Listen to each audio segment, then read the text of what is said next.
To quote Zeb, 4 legs are just excessive, dude. On a personal note, I really do despise spiders, so yeah. Well, the episode itself it was fine, but I think it was the very first Mando episode that sort of felt like a filler. I mean, don't get me wrong, I enjoyed it a lot. I do suspect that in the next episode the pacing will speed up again. To be fair, we needed some room to breathe after the last episode, which was spectacular. It was to be expected, honestly. The first episode was so action-packed, it felt a lot like Rise of Skywalker, in a way, but in a good way, as in a lot of stuff was happening. This episode was very much a setup for the next story beat, in which Mando will meet the Mandalorians. That is right, I do believe that in the very next episode, Din Djarin will finally succeed in locating other Mandos. I'll dive more into that in my upcoming predictions video, so stay tuned for that. Back to the most recent episode. I hate rehashing things that other content creators already touched on, and since I am late to the party, let's be honest, I'll be more brief. But I will try to share some theories and insights on things that less people might have picked up on. You may dispense with the pleasantries, Commander. I'm here to put you back on schedule. Without further ado, let's get right into it. I really love and appreciate how they're using all kinds of aliens as side characters. In the previous episode we had a Weequay, and now we had a Nikto again. But more prominently, a Teedo from The Force Awakens. Really cool to see a Teedo.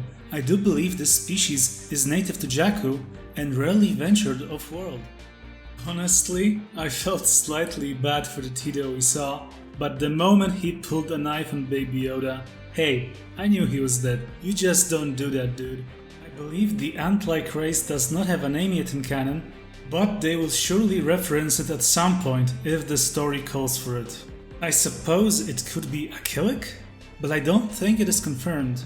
I do vaguely recall that in Star Wars The Old Republic, Killik had some really cool, well-written quest lines that delved deeper into their culture and whatnot. I really appreciated the way in which Mando interacted with the New Republic. Once again, the creatives are showing how the galaxy of Star Wars is not all black and white. The supposed good guys that are enforcing law are not always that honorable and will not go out of their way to help Mando, even though they did help him, I guess.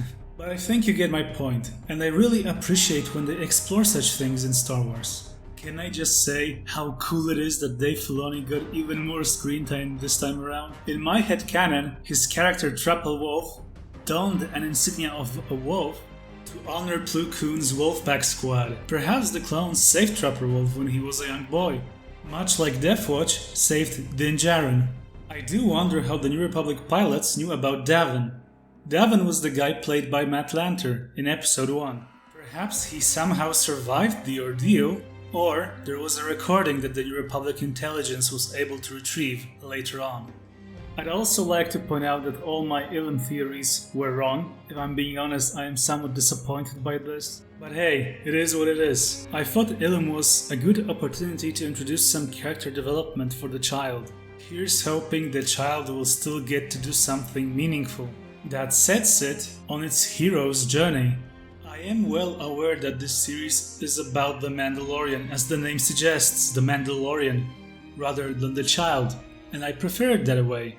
But they are very much a core protagonist duo since the very first episode. So yeah, I want to see the child do something else in the show other than being cute. I wanted to go through a catharsis or something along those lines. An ordeal, like in one episode at least, when it is challenged somehow. Last but not least, we have to talk about the spiders. I believe the two most notable spider-like species in canon are Krynka, native to Athlon, that were first introduced in Rebels, and Kinrath, native to Dantooine and Kashyyyk. The former were based on the Ralph McQuarrie art, much like the spiders from the episode. It would only seem logical to assume that both are somehow related to each other, and might have evolved differently as time went on, due to varying ecosystems.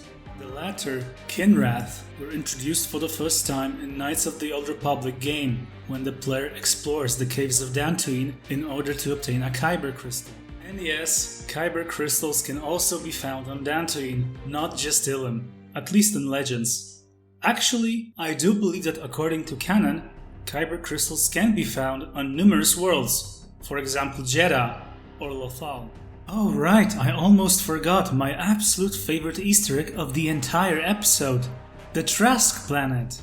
For those of you that don't know or might have forgotten, Trask Ulgo was the very first character players are introduced to in Knights of the Old Republic. I suppose this could have been a coincidence, but yeah, I don't think so. In Star Wars, there's no such thing as luck or coincidence. At this point, I wouldn't be surprised if we see Revan's mask pop up somewhere in the show, like, seriously. Did you enjoy this episode? It definitely wasn't as spectacular as the first one, but I still thought it was a pretty good one. Let me know in the comments below, and may the Force be with you, always.